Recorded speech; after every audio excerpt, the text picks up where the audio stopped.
Your host, Todd Lewis, the Praise of Folly podcast. Don't forget to like, share, and subscribe. Hit the notification bell. Check out locals for other updates and ways to support and interact with the channel.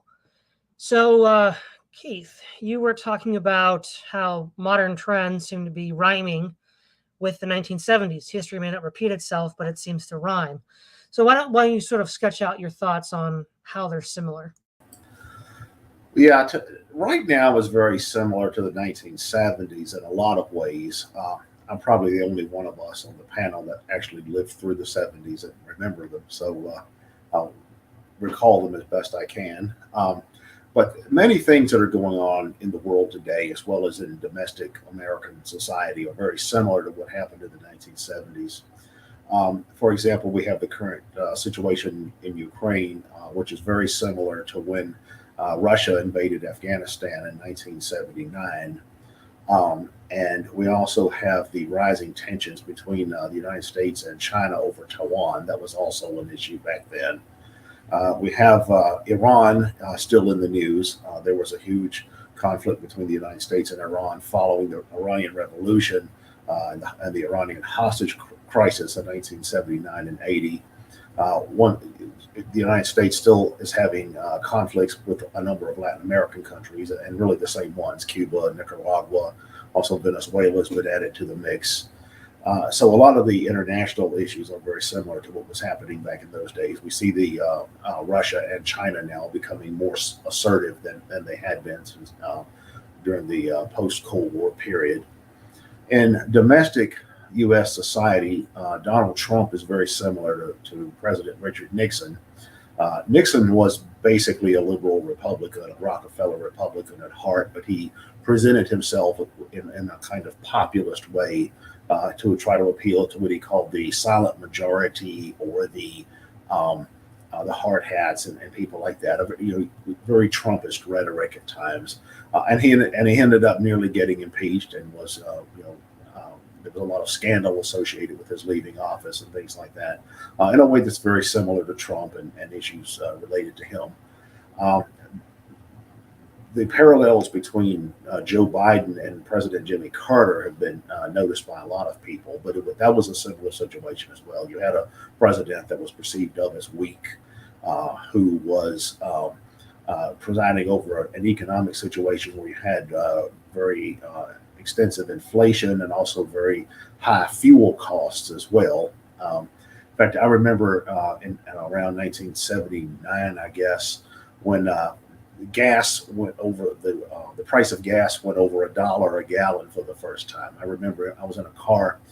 I don't think I was even old enough to drive then, but I was in a car and I remember riding past a gas station and they had a sign out front that said $1.06 for a regular gallon of gas. And I remember thinking, wow, that's like robbery or something. What are they doing charging $1.06 for a gallon of gas? So we have the fuel costs issue. We also have many of the same social and cultural controversies we have now starting to heat up once again of the type that we had back then. One of them is race relations. We've had riots and things like that, large-scale protests over race-related issues in the last few years.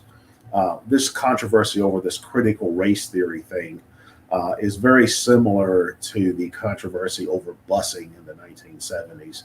For those who don't know what that was, in the 1970s, this was after schools, American public schools, had been integrated along racial lines, and there were efforts to achieve what was at least thought to achieve equity by shipping kids to different school districts so that you could have a more proportional demography in the schools, in the public schools, and that was extremely unpopular. There was actually violence associated with that. And we also see now the controversy over the transgender rights issue. That's just like the arguments that started to emerge about gay rights in the 70s and 80s. The abortion issue is back in the news again because the Supreme Court is hearing a case that some people think is going to result in the Roe v. Wade decision being overturned.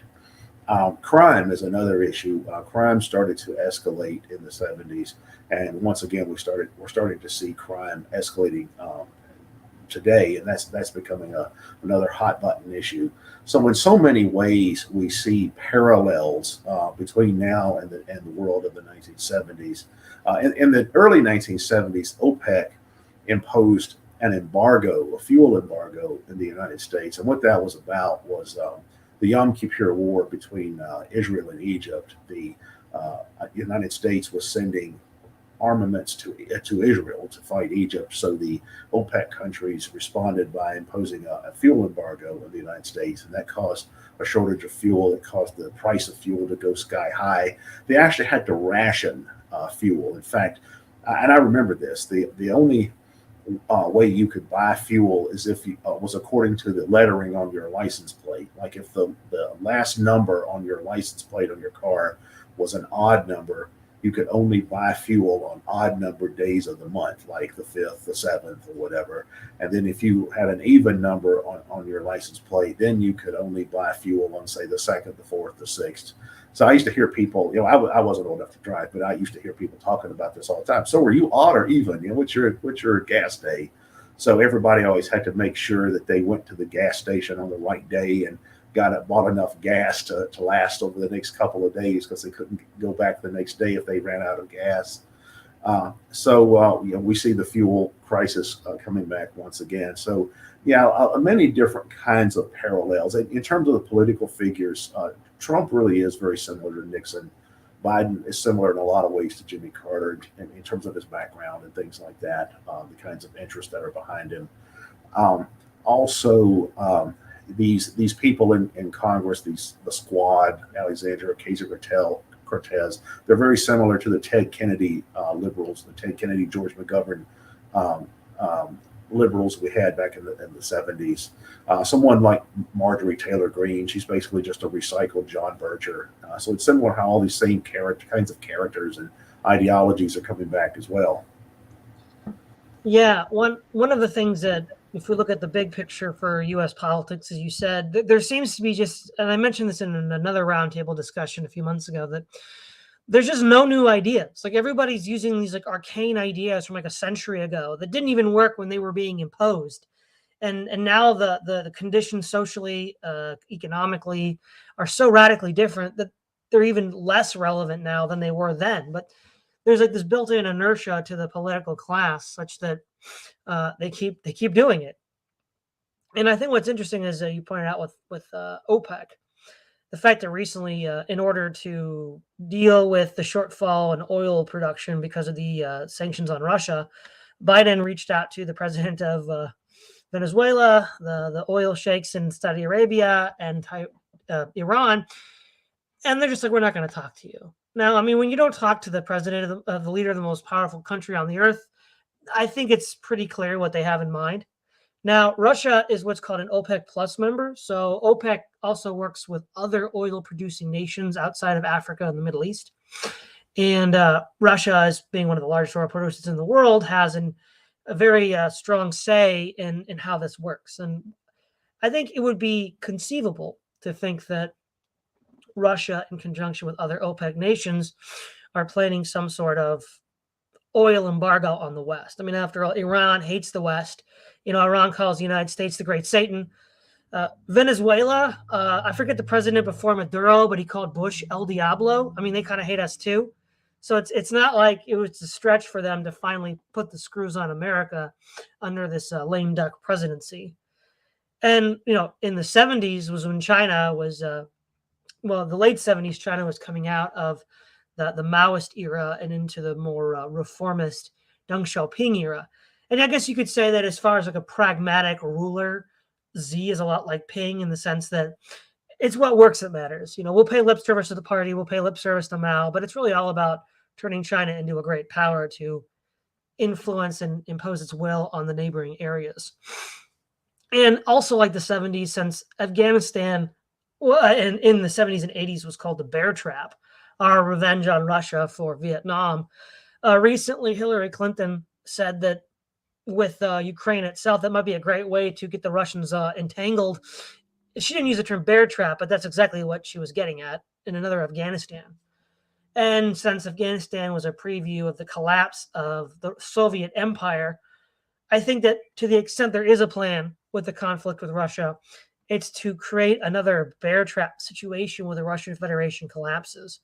And in Putin's Empire Lies speech, he seems to think that that is a very real possibility, which is why he acted the way he did. But then also, since we recently, as the United States, left Afghanistan, is history repeating itself? Does the U.S. empire have 2 years left? Only time will tell. But it does look like we're spread very thin, and we're not really having a lot of political victories at this time. So in the 70s, we lost in Vietnam. Carter, whiffed the Iran hostage crisis. So, the fact that we lost in Afghanistan, we're not doing very well with Russia at the moment.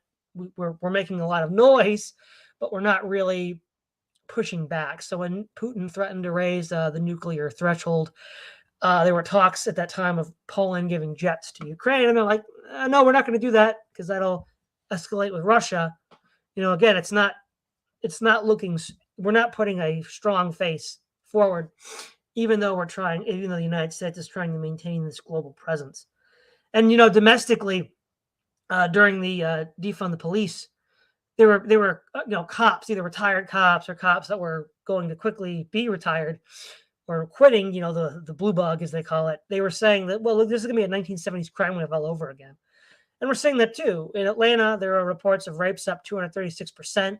Homicides are up around 60%. So it does seem that we already are having a 70s-like crime wave. Swithun, any of your thoughts on how this is like the 70s? Oh, just one point about the crime wave. I'd be interested when the figures are based on, because if everyone was in lockdown last year, no one would be killing. Well, I'd imagine the murder rate went down anyway. So you probably want to be careful to measure those increases in crime figures over a number of years. But either way, that's entirely possible. One way I just had a quick look about how it is similar to the 1970s. I was looking at history of sort of the inflation rates and things in the UK. And you do have a very similar situation in which prior to the massive spike in inflation, I think it hit 25% in England, and I think it was in 1975. It's preceded by a large fall in, well, actually, no. It's not actually a fall in spending. It's a large fall in the growth of spending. What you can look at is not as easy to find as real of GDP growth. There's something called nominal GDP, which is essentially total spending on final goods and services, and that drops quite significantly in the sort of recessionary period in the 1973-4, which you could argue caused by the supply side issue with the OPEC situation. Similarly with lockdowns, except lockdowns is massively severe because you actually do see spending, not the growth of spending falls, but actually goes negative. I mean, it's so negative in England that from July 19 to July 2020, total spending falls by 13%. The previous biggest fall for that was in 2009, and that only hit less than 5%. So the speed of spending absolutely tanks, unsurprisingly, in lockdown in 2020. And then what you do, you then have a big rebound. So in 2021, July, well, relative to the previous period, it goes up to like 18%. Now it has dropped again, and actually in the 70s, it went a bit higher. But that similar sort of economic data is quite striking, that you have sort of like a major supply side issue and then rebounding spending and then increasing prices, which is quite interesting. The question is, will it go as high as that? I mean, I think the figures now in the US is like 7.9%. So that is sort of a very 1970s. So economically, I do think that is quite similar. As to what everybody OPEC will do with the oil producing is interesting. I was looking at Wikipedia, and actually the US is the world's largest oil producer, followed by Russia, and then it's Saudi Arabia in 3. So to what extent that's will make a huge difference is another question. And again, Brazil might be on side. Brazil are pretty high, about 3. They're 8th. They're more than Iran, although obviously Iran are hampered by sanctions and other things to get as much sales as they otherwise might. So I do think the economic situation is interesting like that. I mean, it's entirely possible, although it hasn't happened yet, that we could get prices and wage controls. Probably not wage controls, but could well get price controls back. They were nice and popular, at least in England, in the early 1970s. They were disavowed by the Tory Party manifesto of 1970, and then Edward Heath brought them in. Although that was probably because Enoch Powell wrote the manifesto rather than Edward Heath. So it is something like that. Some reason I think, though, it's somewhat different than the 1970s is sort of culturally. There in the 1970s was a large sort of counterculture, which today basically doesn't exist, at least not in the same way. I think Keith mentions like the Vietnam War. As we mentioned in previous time, the anti-war movement no longer exists in any meaningful sense. The front man for the anti-war movement is Tucker Carlson. I mean, that's essentially what is happening today, which is somewhat odd, at least contra to the 1970s. Related to culture as well, I think most people would agree that maybe in the last 10 years or so, it hasn't been the best time for cultural and artistic development. Whereas if anybody talk about film history or anything like that, lots of people point to the early 1970s as a period of great innovation. You have the end of the Hays Code, which officially goes to 1967, and then the rise of independent cinema in the early 1970s, which interestingly, George Lucas, despite his very corporate view now, was actually considered sort of like a vanguard of. You simply don't have that. I mean, you do have some independent cinemas to some extent, but it doesn't have the cultural impact that, say, now, to what extent you could call independence of the question, but the early 1970 films like The Godfather and other things, like Francis Ford Coppola stuff from the early 1970s. I was rewatching some films in chronological order, and the early 1970s has quite a lot. I mean, Polanski's Chinatown, although that's quite traditional in some respects. Don't Look Now, The Wicker Man, some English ones. You don't have the comparable films. That's not to say there isn't anything good that's made today, but again, it doesn't have the same sort of. And obviously, in the 1970s, the film franchise basically didn't exist, at least not in the same way. Whereas now everybody thinks the war in Ukraine and Russia is basically like a Marvel film, and how Putin is just a bad man, and we just need to send in the Avengers, and we can all sort it out. This is somewhat far cry from the anti-war films of the early 1970s. Yeah, terminal philosophy. Right. Well, I would definitely agree that, we're definitely living in probably a condensed version of the 1970s, just in terms of everything that's been laid out so far. I completely agree with Keith that there's a lot of similarities between Biden and Carter, and Trump is similar to Nixon. And of course, we have similarities to where in 1973, I believe it was the Yom Kippur War, which, creates a similar atmosphere to how Russia's current blitzkrieg of Ukraine, or perhaps maybe a better comparison is the Soviet Union's invasion of Afghanistan. I would say that the racial and gender issues have been exacerbated, and that sort of, that exacerbates social strain. I think that is probably a bit more heightened than it was in the 70s. There's been some discussion about America's energy dependency.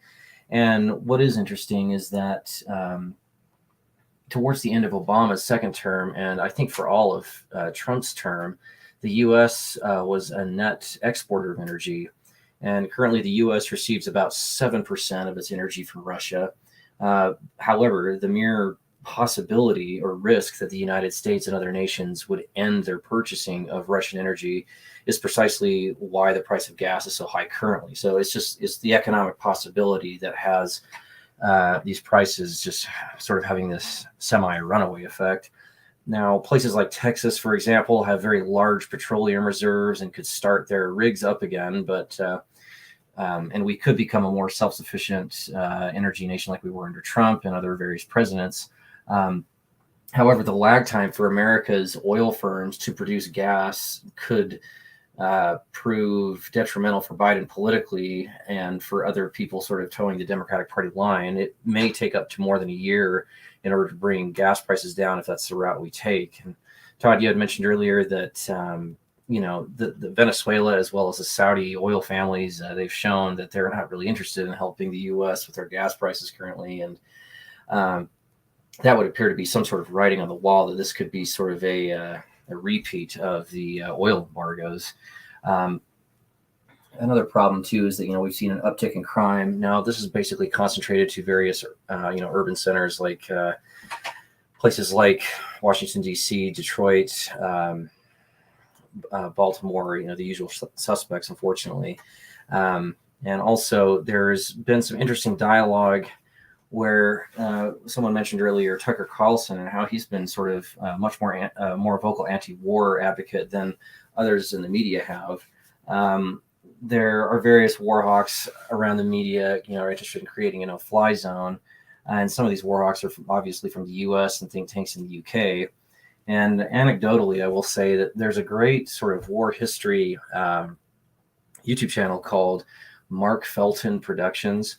And he has a great video that was released just recently about a hypothetical airstrike or just a general strike on the UK from Russia. And this basically, yet again, underscores the European dependency on US defense. And the video basically stated how Russia just has this incredible excess of cruise missiles that they could launch from either submarines or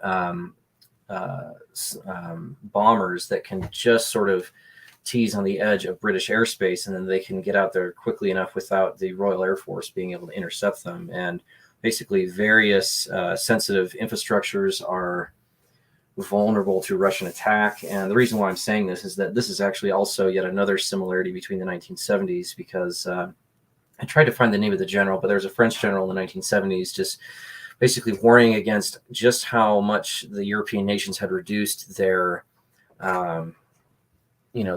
the size of their own militaries, and how they have basically ceded all of their defense capabilities to the United States. And so throughout the 1970s, there's a few anecdotal examples where Yugoslavia was obviously ramping up just due to ethnic tensions, but across Western Europe, for the most part in Scandinavia, the reduction of militaries was sort of happening simultaneously.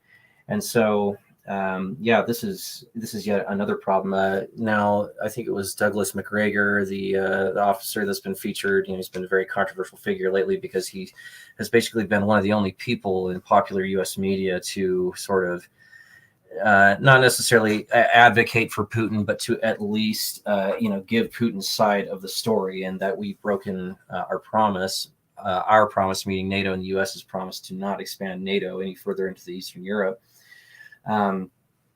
He was saying that the only thing, and I'll be repeating myself from the last video, but the only thing in between Germany and France and the Russian army is the Polish army, because the Polish army has been the only one of the only nations in Europe to maintain its numbers or to recruit more folks into its armed forces, whereas sort of these defanged powers like Germany and Japan, that poses a threat for general regional stability, because historically, as Todd and I have discussed in the geopolitical series on Todd's channel, is that Germany has always been a bulwark against the East in various historical eras. And so that is just something that Germany is just going to have to leave its various guilts behind from World War II, and it needs to be the economic and the military heart of Europe. I think the last thing I'll say, too, is that similar to Swithun, I would say that the movies of the 1970s were, despite a few films here and there and just various art forms, that the movies and cinema of the 1970s are far superior to this unfortunate Marvel craze that currently dominates the cinema scene. The movies of the 70s, like The French Connection and others, have more to do with anti-heroes and sort of a grittiness. I think, well, I forget, maybe I'm wrong about this. I forget when Mississippi Burning was released, but, it was more, these films were just more about, harsh realities than they were about, you could say, escapism, or a type of magical escapism. Now, of course, Star Wars is probably a good example of that, being, a sort of a grand adventure again. But anyways, yeah, there are numerous similarities between the present day and the 1970s. I think I'll leave it at that. Yeah, one other element of similarities is that the Soviet state in the 70s was when they had more and more older leaders, Brezhnev, Chernenko, and Dropov. They just had all these older and older leaders, and then of course Gorbachev, and they just aren't able to make competent, reasoned decisions. And it does, if you look at the median age of all the people like in Congress and running the country of the United States, it does seem we're moving in that octogenarian direction. Another similarity. But I think what's also interesting is how the modern age is different than the 70s. So the radical culture, the culture of woke, I think at this point, Caleb Maupin's Red Tube Stories of Imperialism has pretty much been vindicated. That with Vosh coming out for anarcho-NATOism. I'm sure you appreciate that, Keith. This is clearly not the, I know, this is clearly not the dissonant culture that resisted the Vietnam War in the 70s.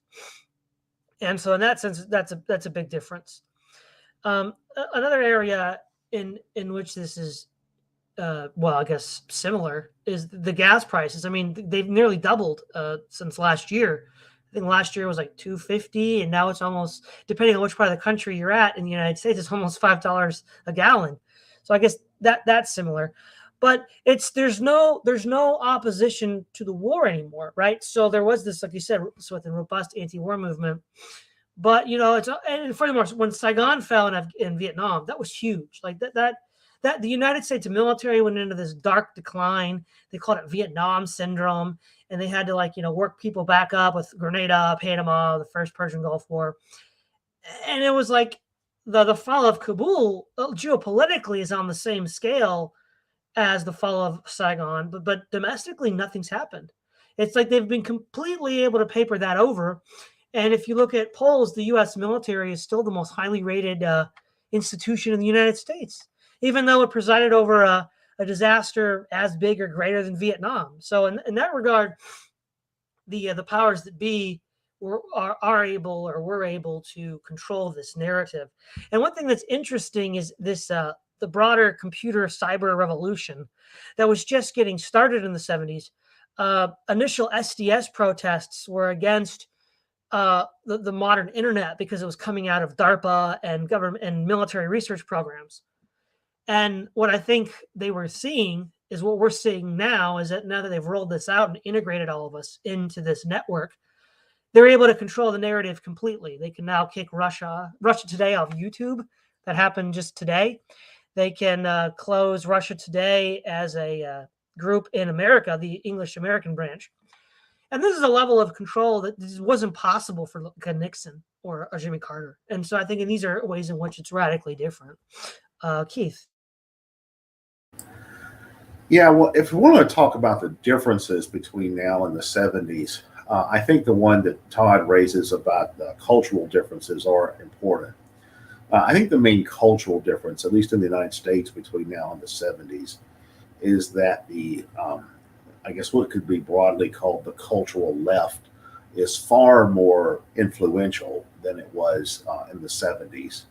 A lot of people think of the 70s as having been a heyday for the cultural left, the counterculture, and all of that kind of stuff. But all of that was still fairly marginal back in those days. And it got a lot of media attention. It was influential in the arts and that kind of stuff. But it wasn't really part of mainstream society the way it is today. As far as examples, take something like gay marriage. Now, in the United States, gay marriage is now the law of the land. Back in those days, even the furthest left people did not advocate for gay marriage. Nobody had ever heard of that. Even gay people didn't advocate for gay marriage. It would, if you back in say 1975, if you had asked somebody, "What do you think of gay marriage?" I'm like, "What? What are you talking about?" So that's a fairly far leftward shift there on a cultural level. Also, this whole phenomena of everything being woke or being politically correct, or and then this cancel culture thing. The people who are now the self-appointed guardians of the public morality are coming from the left. Like in the 70s, you had the rise of groups like the moral majority, the one that Phyllis Schlafly was the head of. I can't remember what that was Eagle called. Forum. Eagle Forum, yeah. I mean, there were a lot of groups like that in the 70s, and they were more concerned about moral issues that could be considered conservative issues. Like one big thing they were into was they wanted to put prayer back in public schools, and we never even hear anybody talk about that anymore. And they were pornography was another issue for that circle, and nowadays porn is available in unlimited quantities for free on the internet. And then the gay rights issue was something that they were opposed to, and that they certainly have not been the winning team on that. So nowadays, though, it's very much the opposite, where the guardians of public morals tend to come from the progressive end of the spectrum, and something's always being denounced as sexist or racist or homophobic or this, that, or the other thing. For example, something like this Me Too thing that was blossoming a few years ago, that would have been unthinkable in the 70s. That nobody would have taken that seriously back then. Or something like the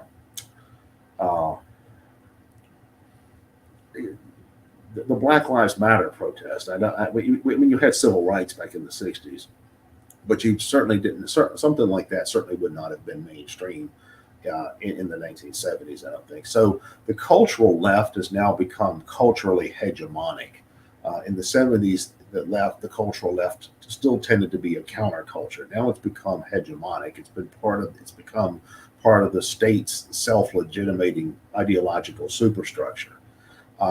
You have people, high-ranking officials, institutions brag about how many people of color they have, or how many women they have, or how many trans people they have, and I think there's a high-ranking official in the Biden administration who's a transgender person, which nobody even knew what that meant in the 70s. I guess transgender people did, but nobody hardly even heard of that. So you see this sharp culturally leftward drift that's taken place over the last 40 or 50 years. And along with that, you've seen a change in the dominant ideology of the wider society and the state, where instead of say things like patriotism being the big thing, or seemingly conservative social and cultural values, it's this woke, politically correct, egalitarian cultural framework that tends to be dominant. But we were talking about movies. In the 70s, you had a lot of films that had sort of a counterculture flavor, like anti-war stuff and all that. But you also had a lot of films that were very popular in the 70s that were very, I guess, for lack of a better term, they had certainly not a leftist theme to them. The Dirty Harry movies were a good example. Clint Eastwood had a series of films called Dirty Harry. It's about a vigilante cop that goes around blowing people away. And or there was another film that was very popular called Walking Tall, and that was about the same thing. It happened. The setting was this small town, and there's an ex-professional wrestler who becomes a sheriff, and he's cleaning up the town by going around, beating up criminals and that kind of stuff. You had a lot of films with that kind of theme in those days as well. There were a lot of movies that were made back in the 70s that were very popular, but I'm sure they would not be made today for politically correct reasons. So I think that the counterculture or the cultural left has become the establishment in a way that now they've become sort of the morality police of the wider society. And it's interesting, though, how that is now blending in with things like nationalism. Like you have protesters at art museums, throwing paper planes and demanding a no-fly zone. This is something that actually happened at the Guggenheim the other day. Or there was a big protest in Chicago in favor of a no-fly zone. So it's basically like, countercultural artists for World War III is the and I think in that respect the left is going back to what it was in the pre-Vietnam era, where you had this tradition of Cold War liberalism, like the the Vietnam War was not started by Republicans; it was started by Democrats. So I think a lot of the left is going back in that direction. They're going towards this position where now they're for these international crusades for human rights against fascism and like they were in the 40s. And then they have this woke ideology, this now the culturally hegemonic ideology. And as Swithun said, you've got somebody like Tucker Carlson, or maybe it was one of you said it was Tucker Carlson now is like the anti-war guy. What he's done is revive the Taft Republican tradition from like the 1950s. So we do see some differences in that respect. All right, Swithun.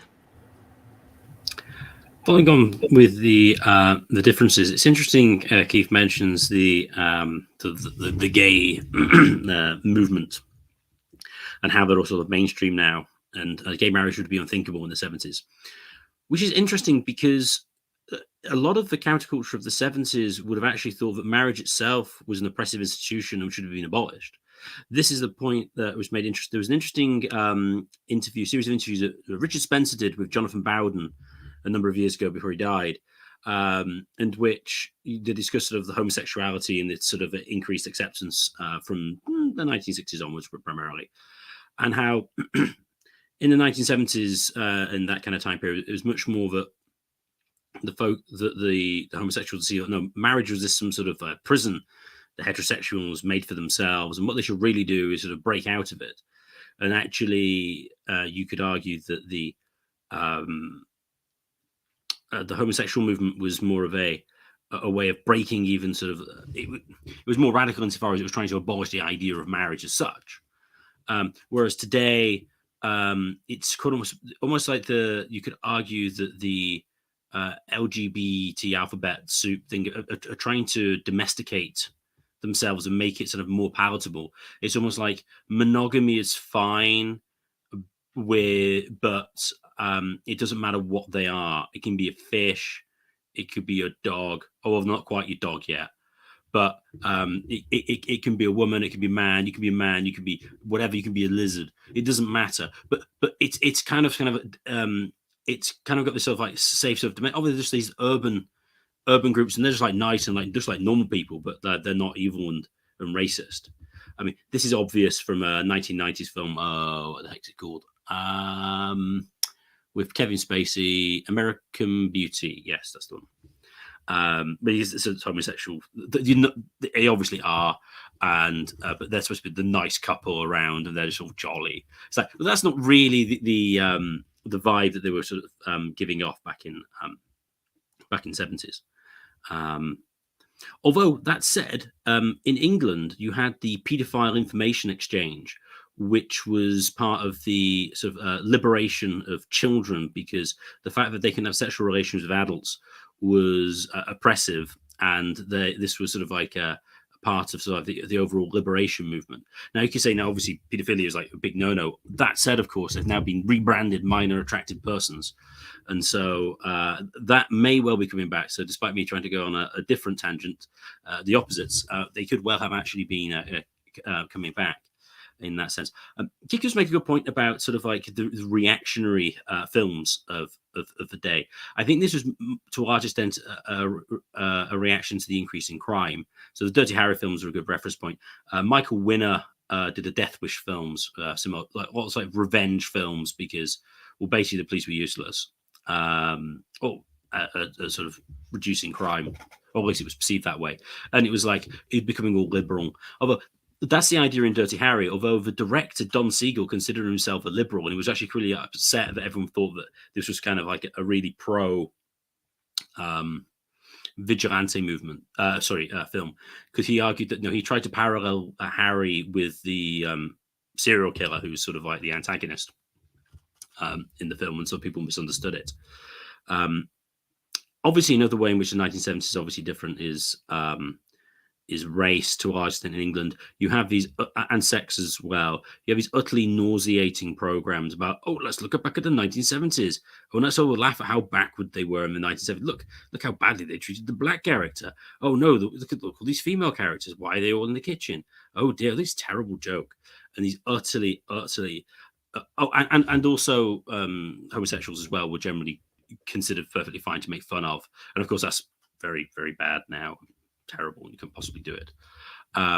So obviously it's moved beyond there in that respect, because I mean, back in the 70s you could still make jokes about different races and stuff. I mean, so in England, for example, like Bernard Manning would be, does he start? It was definitely the early 80s, probably it starts in the 70s, and they were all perfectly fine, and sort of like mother-in-law jokes and sort of those kind of things about family race and different things were all kind of okay. And then you get the change in the 80s, actually, in the comedy sequence scene in England. I'm not entirely sure how that works out in America, but the alternative comedy who are sort of associated really culturally with sort of like you could argue like the Marxist left.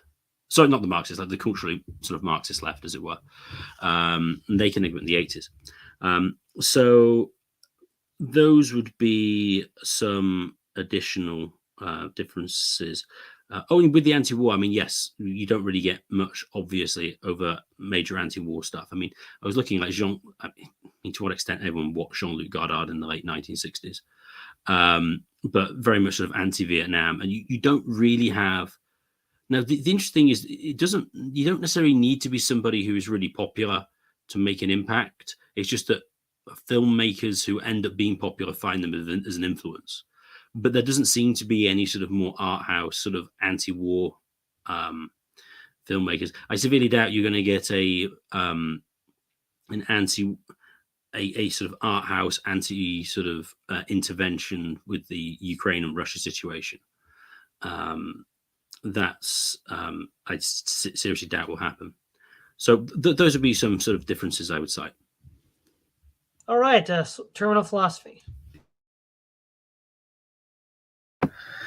Yeah, as far as a few differences between the 1970s and the present day, I will say that on the subject of sort of the arts, is that production practices in the arts and music have been highly consolidated, I would argue, as compared to the arts of the 1970s. At least in the 1970s, there was always some sort of possibility of having more abstract, perhaps avant-garde qualities in movies or music, if you don't mind the expression. I think something like THX 1138 comes to mind.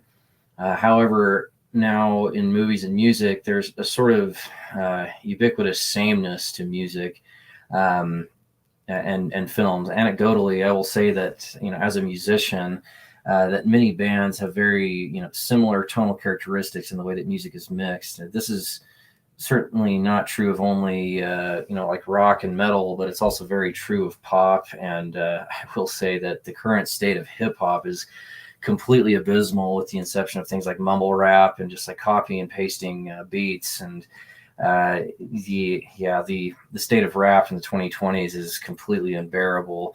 At least in the 1990s, the rap beats and backing tracks had more sophisticated qualities. And then, of course, you also see this sort of sameness in films too, with things like the universal usage of things like green screens. Again, you have directors like Francis Ford Coppola and some of his other associates just basically talking smack on the Marvel films because they're just simply too visually artificial, and they're just too simplistic, to be quite honest. And at least, there's all sorts of debates about the quality of, and sort of the general message of cinema in the 1970s. There was some mention of Death Wish and Dirty Harry, and these kind of gritty, downbeat films, which is just kind of about like vigilante justice and things like that. But at least those films had, I don't know, more interesting storytelling going on. I think, maybe Patton. I can't remember the year that Patton was released, but maybe that was the late 60s, early 70s. at least there was the chance of certain cinema coming out that had some sort of, I don't know, just maybe you could call it just, some more organic qualities to it.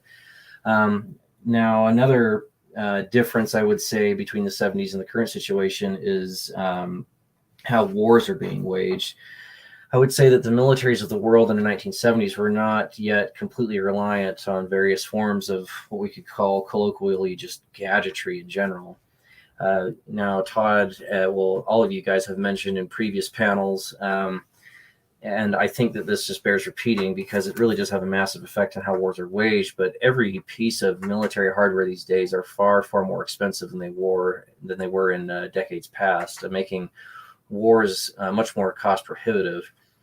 In the 1980s, the Iran-Iraq War was probably a decent example of one of the last wars where large infantry and armor formations went to battle. That was sort of analogous to the battles of World War II. Just large tank divisions or even corps, collections of tank divisions battling each other. And there wasn't this heavy reliance on expensive tech to wage war. That was probably one of the last larger wars of that scale that wasn't reliant on that sort of thing. I mean, there's many ways to discuss this. I mean, just for example, the cost of a B-2 stealth bomber is something like $2 billion. And I think around the year of like 2010, $2 billion American dollars is the entire defense budget of the nation of Belgium. Now, yes, of course, it's probably apples and oranges to compare the United States and Belgium. But I mean, that's one bomber versus an entire nation's budget. It's just flabbergasting. That's one piece of hardware. It's not a squadron. It's just one plane. And so yes, wars are much, much more cost prohibitive. One other last comment I'll say too is that the Biden administration appears to be uncertain about how to achieve this so-called goal of being, energy independent and away from fossil fuels by the year 2035. Joe Biden's secretary, I believe her name is Jennifer Granholm or something like that. She's had various press conferences and she's been questioned about how the United States, is going to achieve this. And there's this sort of cringeworthy talking point that Granholm and as well as Pete Buttigieg has repeated where, well, you just need to buy an electric car. Well, the problem is that Todd, as you mentioned before the video started, is that much of the material that the United States needs to create semiconductors to create cars in the first place comes from Russia. So another thing is that, the United States has to import the majority of its lithium for these electric car batteries. So similar to Germany and how Germany has put itself completely dependent or almost entirely dependent on Russian gas. Russia also exports other various things like wheat and fertilizer and all sorts of other materials to create things like semiconductors. So you can just tell, and even if Trump was still president, you can just tell that there's this general just winging it vibe on the part of the U.S. Energy Department as how to make this happen in terms of becoming quote unquote energy independent or free of fossil fuels by 2035. They always set these very, very vague, arbitrary goals in this sort of mid to long term future. So that is something that will have to be addressed. And that is a similar echo to the energy crisis of the 1970s. As we enter into the final statements, the one thing that I'll leave the audience with is, well, the 1970s, both with reporting the war in Vietnam and domestic issues at home, free speech, transparency in the media was the watchword, not just of the radical left, but of people in general. And now the modern tech industry, which is, collaborating with the woke establishment, is working to have a complete blackout of any honest reporting in Ukraine. Russia Today, you can't get to. I mean, how long before other news outlets like CCTV or, Al Jazeera, you can't get to? And it's a complete flip. It's a complete paradigm shift where now it's not at all about transparency and honesty in reporting. It's about a complete blackout. And I think that is the we can speculate why that is, either because maybe the Ukrainians are getting pounded and we don't want the truth to get out, or maybe because the West is playing some false flags or other schemes that they don't want people to know about. Either way, it's a very disturbing turn of events that we've changed so much in 50 years. Final thoughts, Keith? Yeah, it's interesting to speculate about where this is going to go with the future. There are a lot of people on the right in the United States who are thinking, well, because Biden is having his Jimmy Carter moment now, that they're hoping they'll get their Reagan next time around. I'd be somewhat surprised by that because, for one thing, I think the culture is much different now, as I was saying, despite all of these parallels. As Todd just mentioned, we now have this new capitalist class, I guess you could call it, of tech oligarchs and this woke elite that we did not have in the 1970s, and this is rapidly becoming the dominant faction of the power elite generally. I mean, if we look at who among the elite, including the business class, supported Donald Trump as opposed to, say, either Joe Biden or Hillary Clinton, we see that most of the elite are now, at least in the United States, they're in the Democratic Party. I mean, the Democrats are now the ruling class party in many ways, or at least the rising and increasingly dominant factions of the ruling class.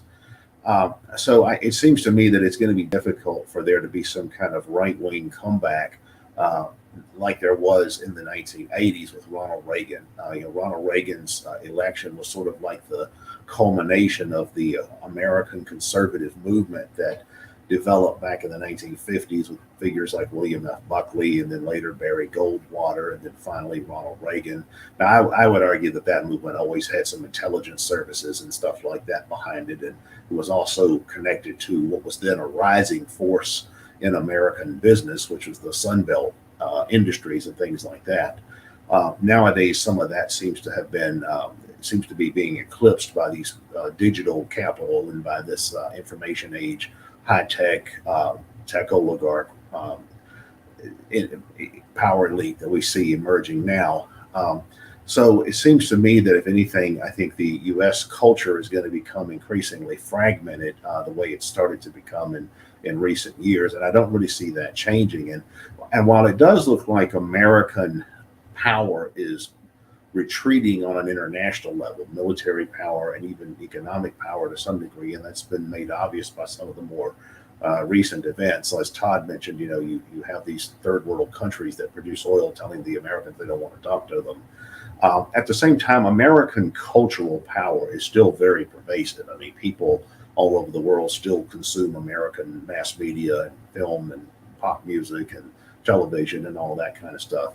So I think even if America is in retreat in terms of political and economic influence, American cultural influence is still very pervasive. And what's happening is that this woke culture that's now the dominant ideology of the American ruling class is being exported to all of these other countries. And along with that, the American culture war is being exported to all these other countries as well. Tyler Cohen, the economist, recently mentioned this. He said, the woke culture is creating a world cultural revolution. But we're starting to see other countries mimic the culture wars of the United States. Like there's a Orthodox patriarch in Moscow who recently said that the war in Ukraine is Russia's war against the gay lobby. We're starting to see this kind of cultural fragmentation in a lot of other places, in Latin America, in parts of East Asia.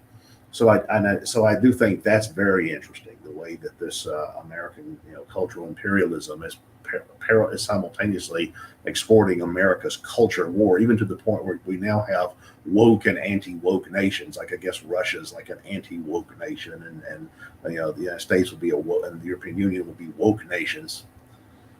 All right, Swithun, final thoughts. Just one way in which 1970s is different than today, I think is interesting, is in England at least, procedural rights were much more highly regarded when it came to the law. So, for instance, fixed penalty notices, that is, you could just be fined by the state without going to court, simply was not allowed. You had to go to court. You had to be proven guilty, then you can be given a fine. Ever since the 1980s, when Thatcher made it legal, the state is effectively able to blackmail you. Oh, you were driving above the speed limit. Here is a fine. If you don't pay it within 2 weeks, you get to pay, you charge more. And then if you go to court, which will cost you a lot of money, we might actually show you the evidence. Now, why do I mention this is relevant? Because this has been a continuous focus from that time period onwards, and so much more recently with the utter anti-Russian hysteria. Roman Abramovich, who, to be fair, is associated with Vladimir Putin to a large degree, has had his entire assets freezed with no trial, with no specific charges against him, apart. Oh, we lost you, Swithun. I'm back. Am I back? Okay. Am I back? Yeah, you're back. Yep. Yes. Sorry, my internet must be off. Chelsea Football Club now is not allowed to sell tickets to games because they've been completely just cast out. They can't buy and sell any players, and so Chelsea Football Club, basically, just because their owner happens to be a billionaire and happens to be Russian, has been completely devastated without any legal procedural changes. I mean, it's what Justin Trudeau did to the truckers in Canada, and this is something that has been a continual focus, and also is why the tech lords are a problem, because a couple of days of the Exchequer, the finance guy in England, was saying he was going to introduce digital central bank currency, the so-called the Britcoin, and any sort of dissident movements which may have been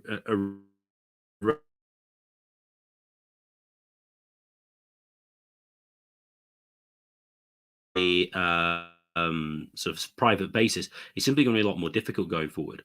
As you may know, Visa and MasterCard pull out of Russia, etc., etc. So to create a